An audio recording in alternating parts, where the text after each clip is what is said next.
There's actually a dick museum in Miami. Mm-hmm. They call it the sex museum, but it's just statues of penises throughout human history. It's like old, like Incan statue with a giant dick sticking out of the front of it, or it's like Easter Island. He's the thing. one Incan who had a big dick. You know what I mean? Yeah. They don't do all the regular Incans. Yeah. They were the working man. Yeah. I didn't know about the Miami trip He's thing. not I didn't know Incan, that. they're the Packins. I didn't know about the. Yeah, I didn't. That was your Tom joke. Oh, there's this whole thing going on right now where a lot of women said they would rather be alone in the woods with a bear than a man because they would feel safer. And instead of guys seeing that being like, wow, we must really, or some of us at least, must really suck, and having any level of like self-awareness and being like, why would they say that? It's just guys like mansplaining why it's so dangerous to be around bears. Yeah. It's like, yeah, cool. But they're not raping. Like it's. Yeah, I don't know. I'm to be honest, I'm really frustrated with the sort of mindset in the last few years. It's really this division between men and women. Women suck, men suck. It's like another divide, I feel like, that's being pushed and developed and I think it's China trying to make us not make kids. Well, it is algorithms that all of them are written for, to push out whatever gets attention is going to be what gets shared. And so anything abrasive, anything attacking, anything dividing is always going to get preferential treatment in the algorithms because that's what people are looking at and that's what people are actually reacting to. And so it's like, I think it's impossible at this point for us, unless they eliminate all the placement algorithms and it's literally just the last person that you follow and the post and they're in order, the way it was kind of when it first started. Unless we go back to that, I don't think there's ever going to be any sort of, at least among people who exist within internet spaces, where people get over grievances.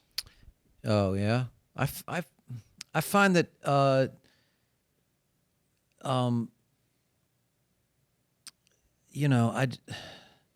it's two different worlds, obviously. Like talking to someone in real life and versus talking to someone online. It's so different. It's like I just don't. To be honest, online, I'm fucking sick of women. I'm sick of men too. You know what I mean? But Yeah. I'm just sick. I feel like there's an overcorrection of fear. There's what's interesting? Like you're saying this, it's a genuine thing that men aren't recognizing that. Yeah. Shit, women are genuinely afraid a lot of the times. But I just, in my own ignorance or whatever it is, I just feel like that it's overblown. The fear, like this, I feel like it's like we're taught to be afraid of each other as opposed to the reality of it isn't that. Like I feel like there's so much of men going out of their way for women. Like we should never hit a woman, That's but true women too. get hit. But things like there's a reverence towards women for men. There is. I feel like we are nicer to them. We go out of our way to be protectors mostly. I mean, that is true. You're right, but you also have to think about from the point of view of women. They are looking at the world right now, seeing that a guy facing 91 felony accounts is the current leader to be our next president, all because basically the support of aggrieved men who are convinced that somehow they've lost everything. How They didn't have anything. Scary. But to not be terrified of what's happening like with men in public spaces right now, like to me would be crazy. Yes. Like I mean, it really is a level of yes, there's conflict in online, especially due to again the algorithms feeding this stuff. But these guys are sitting there pulling out their phones, and it's beyond delusional at this point. They're arming themselves to support a guy facing 91 felony counts that none of these are going to be difficult convictions if they ever actually get to trial. Like the evidence of the case in Georgia with him trying to overturn the election. He's not going to be going to jail. I know he's not. I know he's not. He's going to win the election. Right. That's the point. He is. He's probably going to win the election. And so for women and minorities and anyone else to see that and to not be really fucking freaked out right now, like, to me, wouldn't make sense. Yeah, he's going to win because he's also going to win because of Latinos, because he's going crazy on the Latino men, not Latinos. There's Latino a lot men. of fucking dumb women Trump supporters. Of course, no. But when you look at the overall numbers, of any racial group of any, he is doing horribly among women. Good. It's the percentage of men that are supporting him is so out of whack for normal American politics that it's really crazy. And it's mostly because they're constantly being fed all this crazy, like, and again, my mom's this old conservative lady, whatever. She was obsessed with the prosecutor in Georgia, Fani Willis, and spent days watching hearings about Fani Willis and whether or not she was going to be removed from the case because she hired some guy that she was dating to help prosecute the case. Like, no, yeah. Well, yeah, I know there was a lot more to it, but like, I mean, she got obsessive about this for weeks and at no point ever went, yeah, but the reason they're doing all this to get her removed is to stop him from going to trial because he's obviously guilty. Like, it is raining its ass off outside. Oh, yeah. But like, it is unarguable that he is guilty of the crimes that he is accused of in that. Like, he's on tape asking them to find votes. Like, there's no way that he's not guilty of that crime and that a jury but all these, especially dudes and older, old white ladies with a little racism built in there, they are so obsessed with it doesn't matter. Doesn't matter. Okay. They're letting little boys dress up like little girls. So we have to stop that? Yeah. How do you have a great relationship with your mom? Yeah. How do you navigate her insaneness in that respect? I mean, because my mom and I can argue intensely over things and disagree completely, and neither one of us is going to be. It's still my mom. I still love you. Like, if she, needs her roof fixed, I'm still going to go fix it. I mean, for 25 years, every time I needed $1, she sent me 10. Like, it was, it's my mom. Like, okay. I mean, she's a crazy person. I'm a crazy person. Like me. But you can't. But she's not. I mean. But you can't change your mind. You can't even make a dent in. Right. That seems well. And to her, it's crazy that she can't change mine, because she sees all the stuff online, all these different things that are getting pushed her way, and she is like, like, how can you not be appalled at all the fraud and money stealing and hiding that Fani Willis is doing? And I'm like, what are you talking about? She did produce the receipts. There is evidence that she didn't do the things that but because it's now been over a decade of them believing in just incredibly fake media and then now we can't argue anything, because when we try to go, because they can now just be like, well, what about COVID stuff? Because like, it did leak out of a lab and all that kind of stuff. You guys were so blah, blah, blah. And so what you're saying is, to some extent, what you're saying is China gave us COVID, right, and then they locked us away in our houses, and then they gave us TikTok, yeah, and collected all the information and changed the world. Now they're playing chess, not checkers. Yes, they're playing Chinese checkers, which is even No, harder than chess.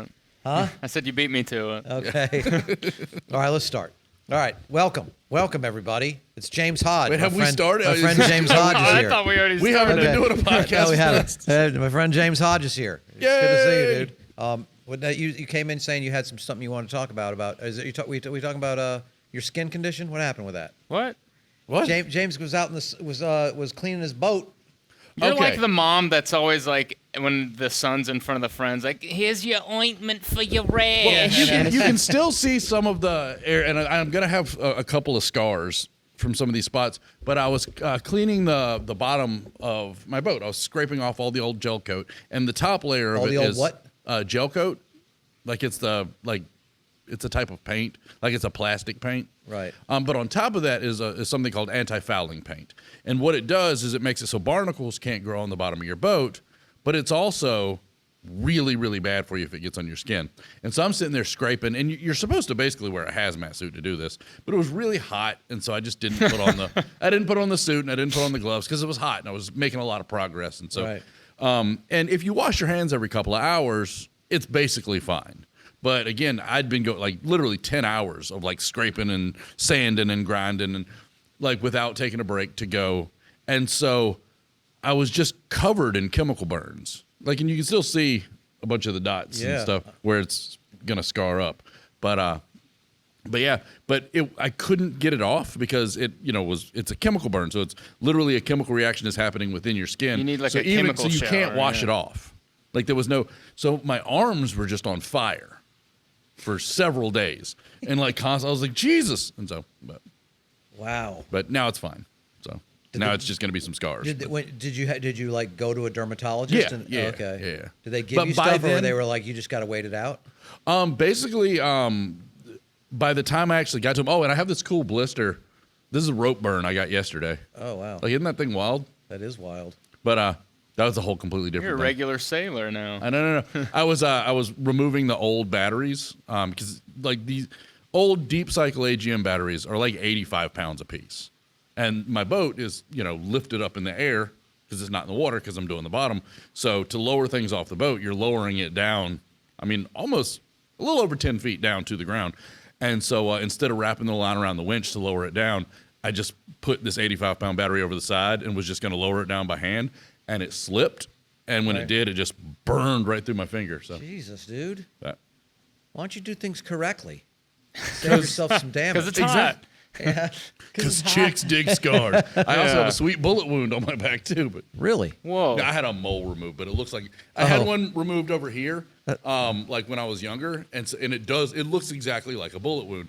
And so whenever anybody's ever seen it, I was like, oh yeah, that's where I got shot. Yeah. And so now I have the exit hole too. Do you have a couple? Do you have a couple stories about the shooting, or do you just let them off the No, hook I immediately? immediately go, no, I'm fucking kidding. I had a Oh, bullet you got to wound. come up with the story. You know what I mean? Like the whole background. I'm not as full of shit as you, Tom. Sorry. You got to commit to the lie. You got to be. Yeah. You got to be jumping out of a girl's window that was married or something. Something. Right. You know what I mean? Well, I mean, I'm sure drunken in a bar, I've told Yes. many stories about how I got the bullet wound, but it's I was trying to save a woman from a bear and she shot me. yeah. She was trying to get the bear. So, is what you want to talk about involved with sailing? No, not at all. So, I little background. I started out as a performer before I was doing stand up. Because I didn't start doing stand up. I started doing theater so that I could become a stand up. So back when I was like 19, 20 years old, for 5 years, I pretty much lived at this little community theater called Lakeland Cultural Arts Center in Littleton, North Carolina. Okay. It's a town of 600 people. But somehow, for 40 years, they had the busiest community theater in America. They were doing 15 to 18 full multi-week productions a year. Like the stage, as soon as one show closed, cleared the stage, next show came on. It had been rehearsing over here. Now it's rehearsing on the main stage, and now it's opening. In this tiny little town.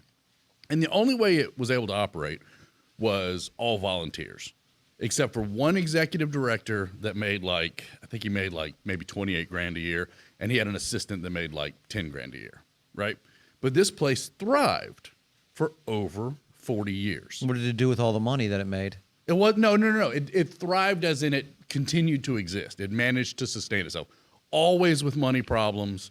Always So struggling. thrived is a little bit of an exaggeration. For a nonprofit. For a Yeah, nonprofit, that sounds pretty good. Like for it's a not community theater. thriving is existing within the nonprofit. Yeah. Because okay. it's never about making money. It's about making enough to keep the doors open. I thought nonprofits were where rich people hid all their money away from paying taxes. We're getting there. Okay. Oh, okay. We're getting there. So again, this place, literally for over 40 years, like thousands of kids came through there doing shows. Like from people were bringing their kids in, driving over an hour just to get their kids there to. Were you in sort of a core group of people that was like your hangout, basically? Yeah. I mean, there were so many people, because there's also a little, half an hour away, there's a slightly smaller town, and so it was a community. It was an entire social group, and it was all volunteers. Like if the electric panel needed to be replaced at the theater, somebody that was in a show had an uncle. He came out on Saturday. Somebody donated just enough to buy the equipment. He did all the work for free. Like, that was how this place existed. And it was really beautiful that they were able to do so many shows and be so active. And they really affected positively the lives of a lot of kids, and old retirees that were living out at the lake would come out and work the box office. And every now and again, we would get them to be in a show where they were playing like a priest that walked in and said one line kind of stuff. And they would glow, because it's all. So when you moved on, did you start contributing back for the new generation of people coming? Did you keep volunteering and keep giving money back to the community of it? And, I'm not. Have you met me, Tom? Okay, yeah. It's like, no, I started doing. I knew the answer to that. That's why I started doing stand-up, and fuck those guys. Which is part of the humor of why the fact that I'm so aggrieved. Okay. About what happened. So COVID happened, and they needed to get the roof repaired. So they closed down for COVID because everywhere had to. And they had to get the roof fixed. So as COVID was ending, they were reaching out for donors. They couldn't do shows because the roof was leaking. So they were reaching out for donors to get somebody to help them fix the roof. Right. And it's funny because they didn't reach out to, because technically I'm a lifetime member because of the number of shows I did there and all that stuff.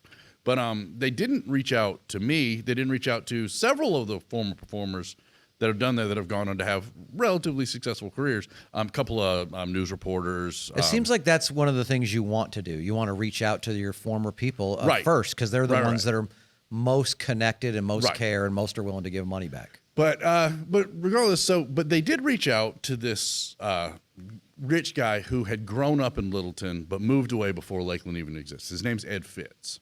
And asked, and was like, "Hey Ed, would you be willing to donate some money?" Because he had gone to, it used to be Littleton High School.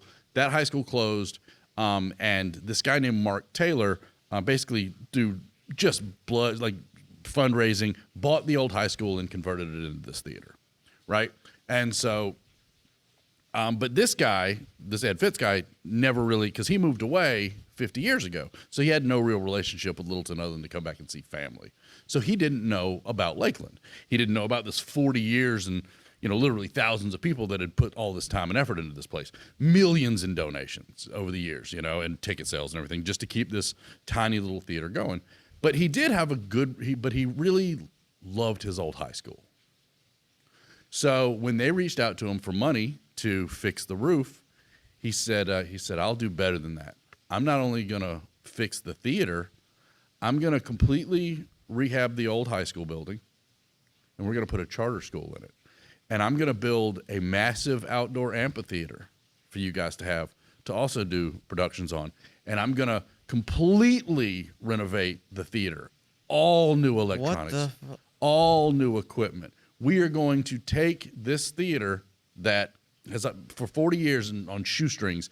I'm going to give you guys this endowment so you can hire an executive director, a world-class, this is a town of 600 people, a world-class executive director, and I'm going to pay him $100,000 a year for the next 5 years. Wow, that's great. While we get the sounds fishy.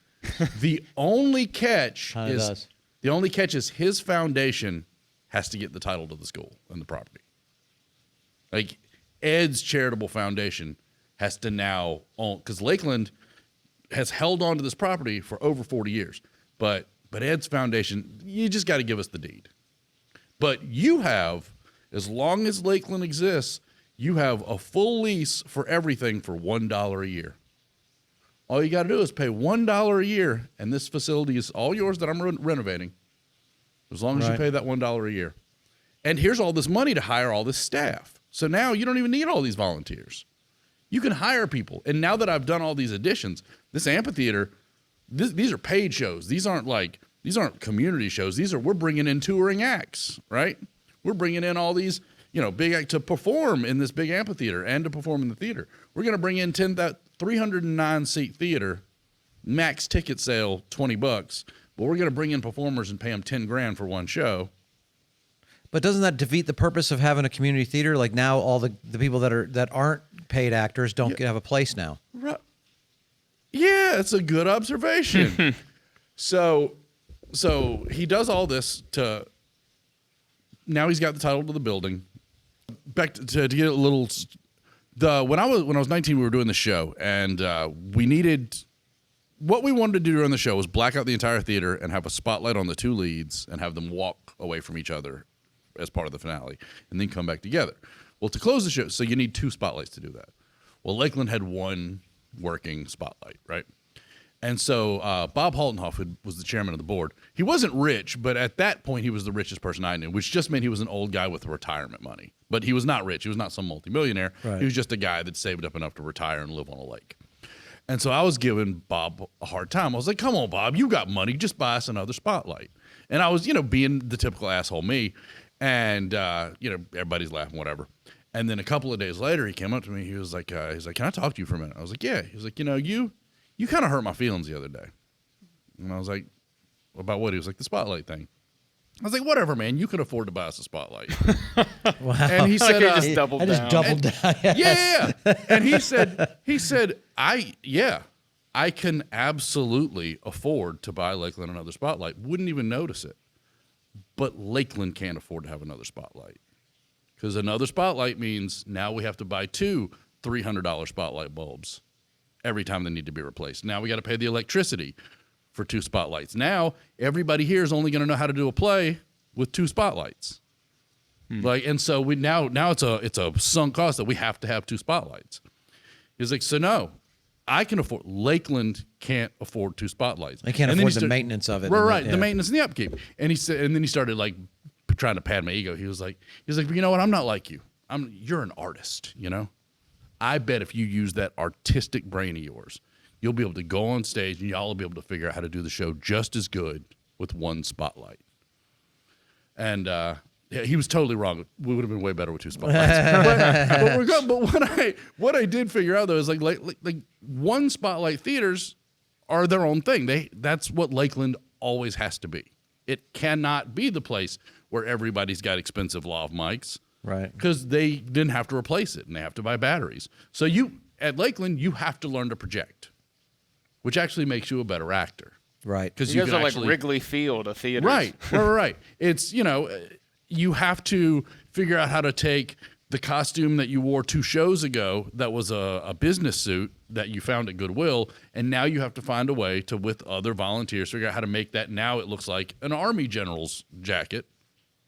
Because now we're doing so like that's what that place is. It was the only way it was going to exist.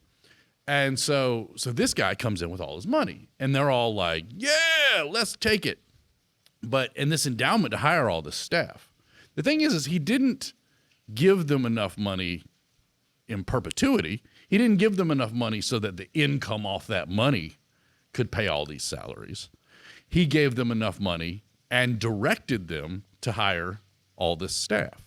Okay. So after a couple of years, all of a sudden, the endowment money isn't enough to run Ed's, by the way, which is named after him, the Ed Fitz Amphitheater. They don't have enough money to pay the staff to staff Ed's amphitheater. Oh, so the town can't afford, just like the guy said. Right, the community, right. And they can't afford to pay these $10,000 acts that now this is what they think they're supposed to do. Because this guy came in with a business mindset. That's what apparently what he was pushing is, this is a business. You have to run it like a business. And businesses have to grow. And so no way Lakeland can succeed if it's not growing. This is the arguments that everybody around town is making. And he also came in, he bought a couple of stores, like abandoned stores, put a restaurant in it. He was like, well, if I'm going to be around here, I need somewhere to eat. So he opened a restaurant that he and his wife could go eat at. Always good investments. Yeah, like always, everything's, and so a few weeks ago, suddenly, Lakeland Cultural Arts Center is no longer Lakeland Cultural Arts Center. It is now the Acorn Cultural Arts Center, and Lakeland is now, and again, Lakeland had supposedly a $1 lease in perpetuity. right? But they had to give up the lease because they didn't have the money. They didn't have the dollar? They had the dollar, but they didn't have the money to pay the staff for the amphitheater. This is a town of 600 people. You cannot fill up an amphitheater that I think seats about the entire population of that town. Right. Like, they only operated due to volunteers.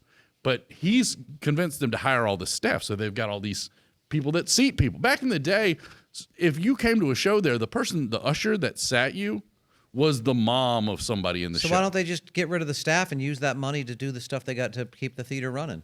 Because they have no core of volunteers anymore, because all the shows are these paid out-of-town shows. It's not the family members. Well, that's their and fault. They're not doing but all the... Whose side am I supposed to be on this? Well, let me finish, and you'll get a better feel for it. So I don't blame the rich guy. This is a dude that had a bunch of money, that had no relationship with these people, and he wanted his old high school. He wanted the deed to the property of his old high school. He wanted to control it. He wanted to be able to walk out on the old football field and look around and see the Ed Fitz amphitheater. Like this guy's ego was... Sounds like he paid for a lot of people to have jobs. They had to build an amphitheater. They had to fix the roof. They had to do a lot of stuff, Again, absolutely. All of this. But by doing that, what he did was he killed the organization that existed for over 40 years because he allowed atrophy to set in. Okay. And he also, and I'm pretty sure intentionally, gave them enough money to operate temporarily, but knowing that there was a cutoff for the number of years that money was going to last, and that as soon as they couldn't afford to upkeep his facility, they're voiding their lease. So that $1 to him or to the foundation, they still have to operate the amphitheater. They still have to replace all the lights. That this place, the entire paid staff ever there was never more than $40,000. The way he set up this endowment, they have over $400,000 a year in payroll. But he didn't give them money for in perpetuity $400,000 a year, but he did rebuild the facility so that it required, to maintain all of it, that level of payroll. Okay. So they had no choice, but they didn't have, there was never going to be enough revenue for them to be able to do what they were charged with doing. So they just kicked him out, is what happened. Well, the board of Lakeland's board voted. They voted to give over control of the building to the foundation that this guy started, because they basically realized that there was no way that Lakeland itself would completely vanish. And the agreement now is that they can come in and do a couple of Lakeland shows a year at that theater, but that's it. They're now, and the problem with it is, and like I have very little sympathy for them. They did that to themselves. Their own greed cost them, put them in that position. Absolutely, totally agree with you. I'm not disagreeing with you at all. The problem is, this guy's 83 years old. Which guy? The rich guy? The rich guy. He's gonna die. When he dies, those checks are gone. And so this new Acorn Foundation, which is also operating under this, let's have a big staff of people that run all these things, as soon as he dies, it's going belly up. It'll run into exactly the same issue that Lakeland ran into, that there's not enough revenue to sustain all this. So when he dies and then the money that he gives them runs out, which when they're burning through almost $500,000 a year in payroll, won't be that long. The county's gonna end up seizing the property. They're gonna lose all of it. And so Lakeland basically, when all they needed was their roof patched, gave away the entire farm, and now there's not gonna be any community theater. In a few more years, there won't be any theater left other than an empty building that's rotting away because nobody can afford to maintain it. All because instead of saying exactly what you said he should have said, just give us money to patch the roof. Instead of realizing that they were a one spotlight theater, right? They decided to take his. It sounds like though that there's a chance once he goes away, it's just going to be sitting there empty, and then it can start back over as a as a little one spotlight theater again, and then they sell off the rest of the property, and they still got the theater back. Yeah, but the only problem with who's that going to be? They had 40 years of institutional knowledge of how to operate. And again, it was a bear to manage all of this with 2 paid staff members and volunteers. It was always a struggle. It was always poverty to exist and be what it was. There's no way they'll even... Something will end up there, but it won't have the same history. It won't have the same... So this is happening all over the country in different things. You just know, you're just connected to this one thing. Yeah, this is just a particular thing that What do you want to happen? I mean, honestly, to me, at this point, it's just done. It's never gonna, they're at best, because the people that volunteered at Lakeland came to Lakeland because their kid was doing a show at Lakeland, and they understood the economics of it, and they loved seeing their niece in the play, so they decided to work the box office, that kind of stuff, or loved seeing his granddaughter in it, so he came and so fixed that's not going to be there anymore. Right. So all of that community and connectivity, especially with today's economic conditions versus what they were back in the 70s, when this guy scraped together enough money in donations, I think he bought the entire old school for all the grounds and everything. I think it was less than $100,000, and this is several acres of land. Do you have to buy the whole school in order to have the theater? Well, that was the thing. They managed to do it, but all he had to do, all the volunteers had to do was mow the lawn, because where the amphitheater is now, we would do shows out in that field. They would call a local trucking company, like a flatbed trucking company, and be like, "Hey, can you guys drop one of your trailers in the field for the weekend? We want to do a little festival." And we would go out and we would do shows on the trailer bed to people sitting in folding chairs. Huh. And so the theater with almost no overhead other than a little portable PA. They would do entire concert series where local bands came in and played, and bluegrass festival shows and all this stuff. And it was all just take a donation. These are free outdoor shows. And so they raised a lot of money to, pay the light bill, pay the property taxes, or I guess they probably didn't. Maybe they don't have property taxes because it's a nonprofit, but to basically keep the place going, to pay for enough gas to mow the lawn. You have to pay property taxes if you're a... I don't know. So all the churches don't pay property taxes? They don't pay a lot of taxes, don't they? I don't think so. I could be wrong about that. So we got to Google that. Do you think there's oversight for churches finances? Mm-hmm. Is there an accounting with the government they have to do? Yeah, the church is a nonprofit, so it has a board. The oversight is the board. But at the board is the church. North Carolina nonprofits are presently exempt. Look at that. From virtually all states. So no, there's no real oversight of their property. Yeah, the board. But the board is the church. I know. So you keep saying yeah, but you mean no, there's not. Right, there's none. But there is. On paper there is, because the board is... Why would the board not vote in the best interest of the church or the theater or because people are greedy and people are stupid. Yes. Okay. Well, this is what cost them. Yeah. They had a community thing back in your day. Things are different now, you old man. Yeah. You know what I mean? But right now, if you drive by it, that place looks more beautiful than it ever has, and it will continue to until this 83-year-old guy either gets senile or runs out of money or... Do they not see this coming? Is it, or are you just looking at? Is that why you're like everybody that was a part of Lakeland for most of its history? Totally, as soon as all this stuff started, was like, there's no way this is going to work. This is a bad idea. But the people on the board at the time, a lot of which were community leaders, not people that were actively involved in the theater, because that's the way the boards of these things always work. Is they get it sounds like the plot of Roadhouse, right? They get donors, that kind of stuff. It is actually very simple. Maybe that's what we should do. We should all go up there and just start. Patrick Swayze. You can be Patrick Swayze. No, you can be Sam Elliott. No, he's Sam Elliott.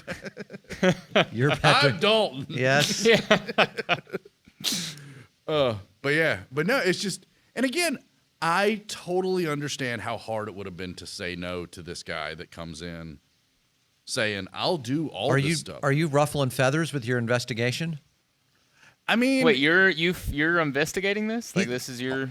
Well, I am considering doing like an investigative like podcast or like a little documentary or something around it. Right. But not necessarily because again, he's just an old rich guy. It doesn't sound like Yeah, it there's sounded really like he doesn't sound like had there's good really like an intentions. evil underlord on this. It's not so much now. There is there are some people that were part of the staff and so when they laid off the staff, the Lakeland staff. Why didn't they hire the Lakeland staff as the people to fill those roles? They not only didn't hire them, they offered them $1,000 in severance when they laid them off if they'd sign an NDA.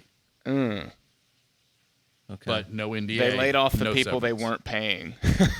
Well, they laid off the people that some of those people had been the volunteers though, but because they volunteered so much, they were like, hey, instead of coming out and volunteering 15, 20 hours a week, quit your job, come work here full time, making $45,000 a year, which is more than the executive director ever made in all the years when it was. That's what operating. I mean. Why didn't they just take those jobs? What? Why didn't the volunteers just take the jobs? Well, initially they did. Okay. And like that's why the people that just got laid off, or some of them are so upset and so mad, is because they gave up a different job, took this job, and now they've lost their job. They've lost their theater because now it's the Acorn Center, and the Acorn Center isn't rehiring that staff. They're bringing in different people because the whole point is we've got to make this place grow and expand, and so we've got to bring in all these professional consultants. This whole growth thing. I mean, it works for a few people, but in the end, it fucks everybody. I mean, it works. It works for if you're trying to build a multinational corporation that controls senators, and if that's the goal, then growth is exactly what you should go for. But if you're trying to do something sustainable that's a service to a community, then no, growth is the. It should only grow to the point of its own abilities to sustain itself. And as soon as it gets beyond that, it's eventually going to be screwed. So isn't that a sort of a parallel for the United States as a whole? Yeah, it is. Yeah. All right, let's pick some. What's going on? Are we done with this? I mean, It sounds like we are since you asked. I mean, it's interesting, but I don't see a bad guy. I don't see anything we can do. It's just a sad story. Yeah, it's just a sad story. Yeah. There's nothing that you can do. I do like that there are you people have this trying. thing you're connected to from your youth or whatever that you didn't stay in touch with at all, and now you're. But it was everybody left, and there was always the new group of volunteers that came in, and it was always this evolving institutional knowledge. They didn't keep up with the alumni, and it lost its community. Like band boosters. To some extent, because there's a lot of people that would probably have been donors had they been running it in a way that. Okay. Huh. Yep. So there's nothing you could do or could be done to help this. I mean, and like, where's the injustice that needs to be fixed? You or could whatever? say- well, again, see, but that's the whole thing. There's not something that can be fixed. It really is just a bunch of people got out ahead of their skis and destroyed this beautiful thing. And again, and on the surface, it looks better because the facilities are so much nicer, but long term, they have made it completely unsustainable. How long before They you gave it made a that BBL. the what? They gave it a BBL. Like, it looks Yeah. great, but Yeah.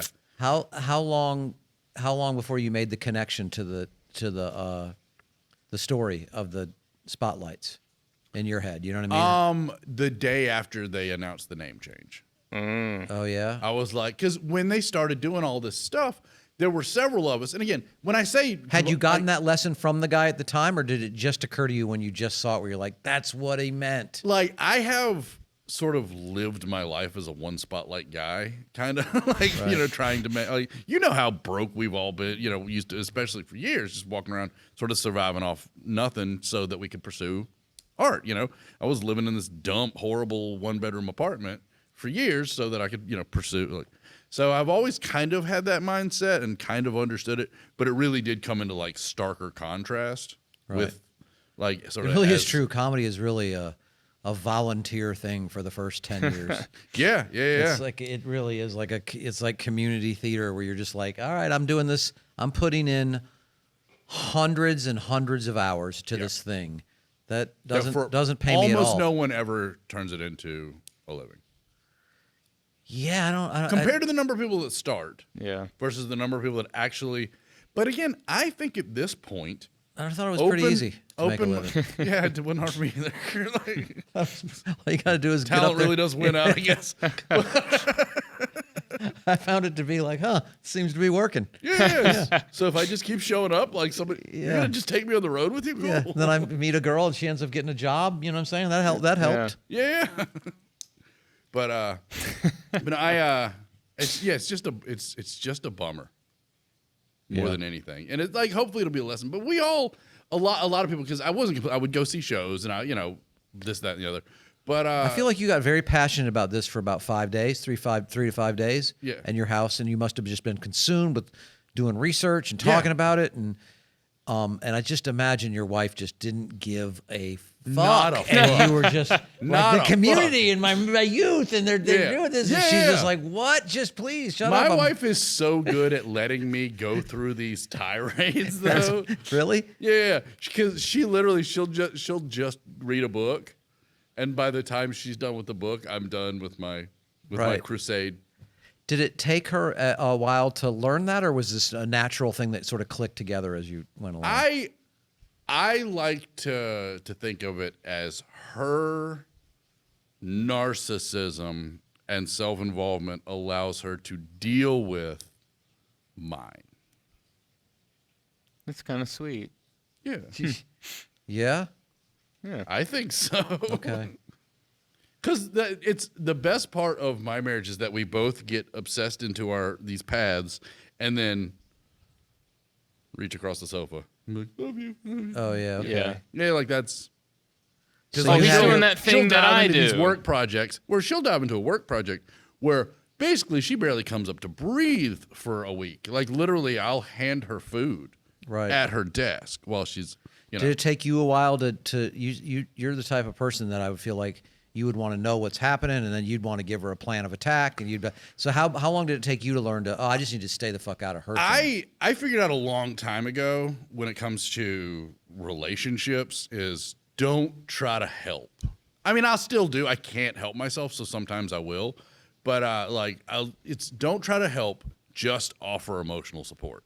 Because the second because the last Give thing me an example of emotional support. she gets off of a work call where she's spent an hour going back and forth with someone who's incredibly incompetent, but is also the supervisor for a company that she's consulting. And so she's had to waste literally an hour of her time because this guy's an idiot. He doesn't understand. He will never understand because he doesn't have the mental faculties to understand the complexity of this code and the program and the way it all has to work together for the bigger picture. It's never going to happen. But so she gets off the phone and she, like, her entire being wants to be like, you're a fucking idiot. Like, how do you even have a job? Like, that's Right. So she'll get like frustrated, but again, she's got to be a professional. And so she will come and she will vent to me about how insanely stupid these people are. And I support her, be like, yeah, what a fucking idiot. You're Yeah. right. That guy's an absolute, I don't even understand how that guy has a job.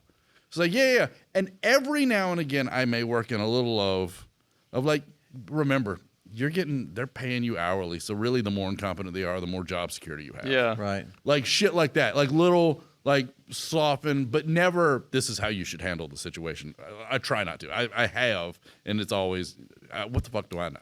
So Yeah. I have a tendency but- to do things like the way I do it when I'm in a bunch of turmoil with something. I'm always like, okay, look at my part in it. yeah. And so I did a lot of that. Yeah. Like something was happening. I realized now I did a lot of one-upmanship. not Yeah. one-upmanship, but almost defending the other person. Like, hey, did you ever think that maybe they're going through a thing? Blah, blah. And so Yeah. Oh, that's a that total never- fuck That's up. a terrible idea. Yeah. I know, but I thought, oh, No, okay, I this used to do a lot of the devil's advocate stuff. Like, Oh, well, you know what? Maybe he's not going in an through, attacking way or whatever. I just Yeah. wasn't paying attention to Right. the fact that I'm Yeah. going like, hey, maybe Yes, you alleviate it by having empathy for this person instead of Yeah. instead of jumping on board like, yeah, fuck Tom's them. like, I used to go, you ever think you were just a bitch? Yeah, do you think? Yeah. Do you ever think maybe if you'd called him later, it might have worked out differently? Like exactly wrong. I do more of that when it comes to like stuff with her friends. Like when she and her friends are having like their little Yeah. 'cause she's got a Like, you very don't mean tight-knit that. group of Yeah. friends, and they're all like they like to take trips together, and they'll like go, they'll go, they'll rent a house for a weekend, and all 5 girls will pile in, and because they watch the housewife shows, and that's what the housewife ladies do. So they all return from these supposed to be little mini vacations, all completely hating each other. Like mad, pissed off. You wouldn't believe what Mama did. Fucking That's hilarious. The so-and-so Miami got drunk. trip. Did you? What's her face? Literally got so hammered that she shit her pants. Like that level of like just absolute.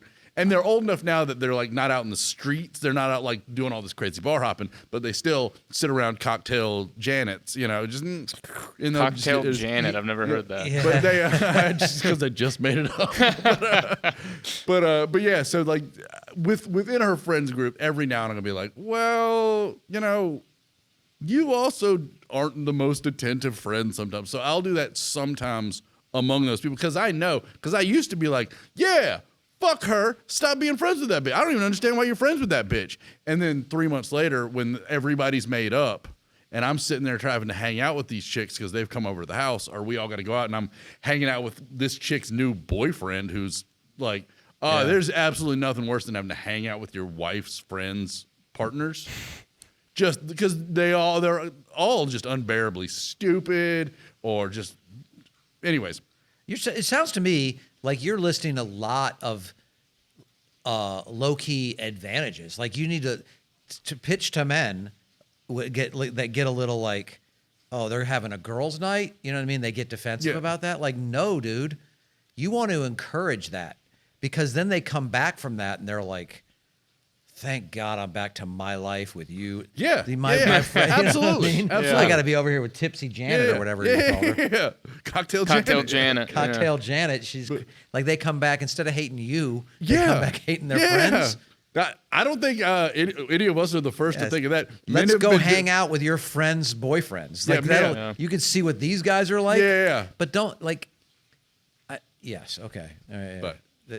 But, so I try not to fix it. But that's 'Cause I would like, think that did you you would- really not understand how emotional support works? No. I wanted like an example of it, but Okay. no. I mean, I wanted an example of that. Yeah. But I do realize that I don't think I was a very emotionally supportive person. I used to be big on the one-upments. Anytime somebody had an analogy, though, hell, you probably still deal with that with me when we're talking. When you're telling me about blah blah this, I'm like, oh well, this is what happened to me, and it's almost, and then it ends up, and When I was on the moon. I try to get better about that though, as just being like, man, yeah, that sucks, dude. I hate that happened. Yeah, I'm doing it. Now that I'm paying attention to it, I'm better at it too. I'm less yes-anding now. Yeah. And more just like, which kills conversations a lot. Yeah. How about you, Seth? When you, because I think the stereotype is if your wife was to go off with all of her friends for the weekend, they come back, they've sat around and had a big bitch fest about all the shitty things that their men do. Like that's the stereotype, I would think. And then they come back, she's got. I'm this a hero. Yeah. But that's probably also true. I'm sure that when she's sitting there with her friends and like the first night they're there, that's probably what it is they're sitting there bitching and complaining, and that gives her an outlet to bitch and complain about whatever the fuck it is I did, and her friends. So to me, that's all part of the healing process of them going on trips. Is the first day, it's just all about, oh my God, the kids are fucking exhausting, and my husband did this, blah, blah, that. Yeah. And then the second day is when they slowly start turning on each other. The Miami trip. That's what my generation calls it. It's always the girls go on the Miami trip, and then they all hate each other by the end of it because one of them always runs out of money. Uh-huh. And then everybody has to chip in. And they're all in different economic situations. And one of them gets pregnant. It's always something like that's my understanding of the Miami's of the trope, actually the Miami so trip synonymous trope. with girls trips. There's actually a dick museum in Miami. Mm-hmm. they call it the sex museum, but it's just statues of penises throughout human history. It's like old, like Incan statue with a giant dick sticking out of the front of it, or it's like Easter Island. He's the one Incan who had a big dick. You know what I mean? Yeah. They don't do all the regular Incans. Yeah. They were the working man. Yeah. I didn't know about the Miami trip he's thing. not I didn't know. they're the Packins. I didn't know about the. Yeah, I didn't. That was your Tom joke. The Inchins. Yeah. Yeah. By the way, did you ever get that to work? What? What is dick? Yeah. Yeah, the insurrection joke? Yeah. Yes. No, I have not. I've not been able to get that to work. No matter how hard I try. It's right there. With the insurrection. So the joke, James, maybe you can help me, James. All right. The joke is, I think it would be funny if there was another insurrection, because a lot of news people would be saying two insurrections. This is Trump's legacy. Trump leaves behind 2 insurrections. And then Trump would misunderstand it and be like, 2 insurrections. Mine are usually 7, 8 inches long, not 2 insurrections. Never works. Never works. I'm glad you smiled, but never works. You probably have to flip it around and add, because it's always the best way to, whenever I have an idea like that and I can't run with it, what I figure out a way to do is insert the surprise, and nobody would ever be surprised at Trump exaggerating the size of his penis. Yeah. So you find the flip in it and the surprise that tells them the thing that, I think if you reframed it as 2-inch erection, I wish, wouldn't that like a way where he's actually acknowledging the fact that he has a tiny dick? Yeah. Okay. So something that it sounds like him, but not the because the 7-8 inch, like everybody knows that. I'm gonna. I'm gonna pardon these guys that have that were involved in the insurrection. Yeah. Because I never made the connection of inch erection with insurrection. That's why I was so proud of it. I was just I haven't heard this. I think really that's excited. the The fact that there's erection is in the term insurrection. Yeah. There's lots of, I'm sure there's lots of comedy that can be mined from that, especially with your skill at like wordplay. That's why I'm stuck on insurrection. I think you got to open with, you got to move, you got to clarify that that's what that means. Yeah. Like I was looking at James and I was like, he doesn't see the wordplay of it yet. Yeah. As soon as you said insurrection, I was like, oh, there's a dick, because we were talking about the dick museum. I was like, oh, I bet there's clearly going to be a dick joke in here. Yeah. Maybe that's it. Maybe it'd lead into maybe I talk about dicks before. I don't know. So guys that live in Miami just sort of live in Miami, and girls just come to town looking to have a weekend? Nashville, Tennessee is also another one of these like bachelorette party, lots of girl trip. It's Miami with cowboy hats. Yeah, it's Miami is that way. Nashville, I think St. Louis. Really? So the guys are just cleaning up. Oh, I'm sure. Yeah. Or are there guys' trips that recognize that and are starting to go to Miami? You would think. Yeah. Like there's like the only difference though is like women, like they're trying to experience like these fancy hotels. Like they're really pooling their resources together, and they've got 6 girls crammed into a really nice suite at a really nice hotel that none of them individually would ever be able to stay in, but they're all like, crammed in together. And like it's funny because Cass is like doing like better financially, so she's like, yeah, I want to go stay at that hotel, but do I really have to be crammed? Like, can I just get a room with one other person? But then some of them couldn't go at all if it wasn't for everybody else. Okay, so she has to slum it a little bit to hang out with her friends. I mean, I think that happens in life, right? I'm sure you have people that you were friends with when you were young, and you're like, I mean, you're still struggling. Yeah, I was kind of that guy. Yeah. You know what I'm saying? Because I went into comedy, and like all your friends are like, oh, they have houses and debt and cars and families, and everybody seems to be doing pretty well. You're like, I was in Boise. Yeah. Like, how was that? I ate at Waffle House 4 times this week. Yeah. The Dusty Rhodes Code. I I've wined have and heart dined disease. with kings and queens, and I've slept in the alley eating pork and beans. Is that It's a Dusty Rhodes quote. That sounds like the life in comedy. I've wined and dined with kings and queens, and I've slept in the alley eating pork and beans. Isn't Dusty Rhodes like past your time? Aren't you too young for Dusty Rhodes? Wasn't Dusty Rhodes like? But I'm around you guys, so I hear about Dusty Rhodes. Huh? But I'm around you guys, so I hear about Dusty Rhodes. I don't. Yeah, I love Dusty Rhodes. I don't even know Dusty. I didn't pay any attention to wrestling either when I was younger. Yeah. Really? Yeah, I didn't give a shit. I always thought it was stupid. Really? Yeah. Why? Why did I think wrestling was stupid? Yeah. Because it is stupid. No. So is every other fake drama. I guess so. I just never was. It's just a guy soap opera. I know. I don't give a shit. And people about get that. hurt for real. It's insane. It's awesome. Well, my thing Just with all it the is, fans were stupid to me too. It's I It's like, one of the liked it most so much athletic more. things I've ever seen. I went to a live one for the first time ever, like a couple months ago. I was like, this is the most athletic thing I've ever seen a person do. These guys were flying off the ropes, throwing each other. I was like, this is insane. I think now they are probably more athletic, but I don't. I just don't. It's theater. Yeah. Yeah, I'm not a fan. But I I don't like theater either. I liked it more when they finally, because it was so funny. Because as a kid, I would argue with people. I'd be like, "That's fake," and they're like, "It is not fake." Yeah. There was. Yeah, I was old enough to be in the era. It was such a Like, huge argument. It's like, no, it's clearly fake. And they would, and then finally, when I think WWF before they became I think they were the first to acknowledge that it wasn't real.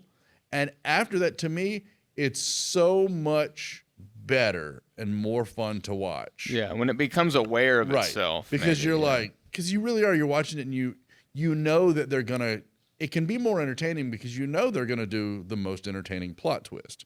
It's not like football where your team might genuinely lose the game or no, it's scripted too. so, Yeah, some would argue. it's impossible to script basketball, at least, because no one can consistently make shots well enough and accurately enough to be able to truly rig it. That's why you get the refs. Yeah.